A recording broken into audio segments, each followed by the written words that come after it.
Hello, white people. I know most of you do not give a crap about what goes on in Seattle, but because of this Chop Chaz thing that happened over the summer, this is the first time in American history that this was allowed. If you guys are not from the United States and don't know anything about America, people were never, ever, ever allowed to go onto public property and create their own autonomous country within a city block or a city park.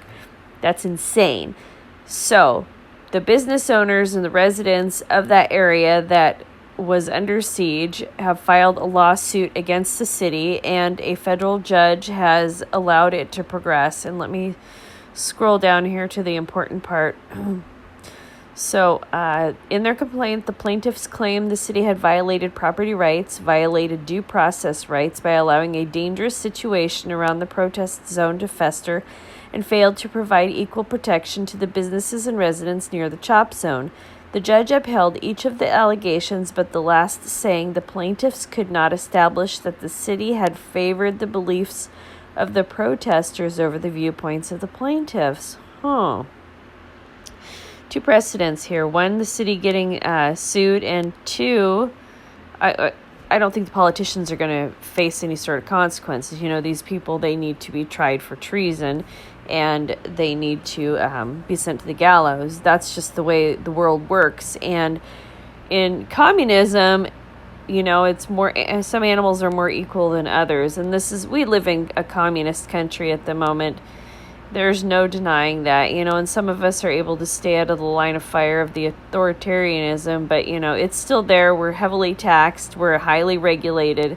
It's just ridiculous. Anyway, and so this article goes on to talk about that it's probably going to turn into a class action lawsuit, which means it's going to drag on forever and ever.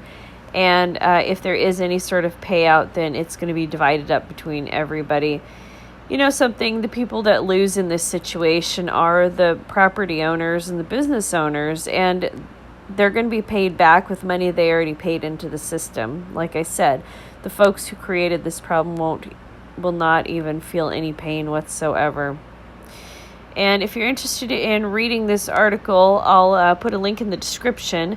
And then there is a guy, I don't remember what his name is, but he owns a real estate company. He started a podcast to document what was going on.